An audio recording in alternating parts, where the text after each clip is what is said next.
Hello everyone, কেমন আছো তোমরা সবাই? Welcome to my channel. আর দেখো বিকালবেলা আমরা তিনজন রেডি হয়ে গেছি, যাচ্ছি আজকে রথের মেলা দেখতে। আমাদের বাড়ি থেকে খানিকটা দূরে এক জায়গায় হয় রথের মেলা, তো সেখানেই যাব। আর রাস্তায়ও অনেক রথ বেরিয়েছে। এই রথটা আমাদের বাড়ি থেকে একটু দূরে এক জায়গায় হয়, মন্দির আছে সেখান থেকে বেরোয়। প্রতি বছরই এই রথটা বেরোয়। আর দেখো কত মানুষ বেরিয়েছে রথের সাথে।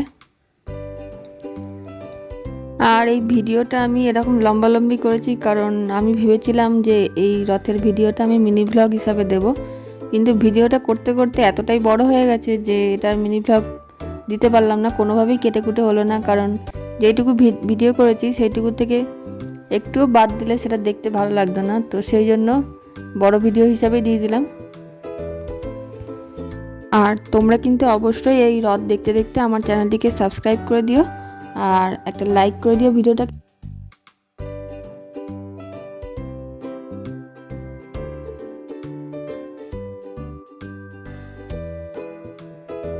আর ওই দেখো ওই পাশ দিয়ে আরেকটা রথ গেল, কিন্তু আমার ক্যামেরা অন করার আগেই রথটা ওই দিদি চলে গেল, তো ওই রথটা আর ভিডিও করা হলো না। আর দেখো এখানে একটা ছোট্ট বড় রথ যাচ্ছে, তো অনেকগুলো রথই বেরিয়েছে। আর আমরা দেখো এখন রথের মেলায় চলে এসেছি। যেহেতু সকালবেলা বৃষ্টি হয়েছিল, তো এখানে প্রচণ্ড পরিমাণ কাদা, তবুও এসছি মেলা দেখার জন্য। তো দেখো এখানে হাঁটাও প্রচণ্ড কষ্টকর। এই পাশ দিয়ে পাটাতন দিয়ে দিয়েছে, তো এই পাশ দিয়ে দিয়ে যেটুকু পারি ঘুরে দেখবো। আর আমার ছেলে তো খেলনার দোকানে গিয়ে জিদ করছে যে খেলনা কিনবো আমি, তো ওর জন্য একটা খেলনা কিনে দিলাম।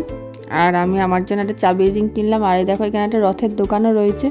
ফেরার পথে রাধাকৃষ্ণর মন্দিরে খিচুড়ি প্রসাদ খেয়ে নিলাম। খিচুড়ি আর জিলিপি দিচ্ছিল প্রসাদ, তো প্রসাদও জুটে গেল কপালে। এখানে খিচুড়ি, জিলিপি আর একটা শরবত দিচ্ছিল, তো সেসব খেয়ে সন্ধ্যাবেলা আমাদের টিফিনটাও হয়ে গেল। আর এখানে কীর্তনও হচ্ছিল রথযাত্রা উপলক্ষে। এই দেখো রাধাকৃষ্ণের মূর্তি আর কত লোক দেখো এখানে কীর্তন শুনছে। তো কেমন লাগলো এই ব্লগটা অবশ্যই কমেন্ট করে বলো। এই দেখো আমার ছেলের খেলনা। তো আজকের মতন টাটা।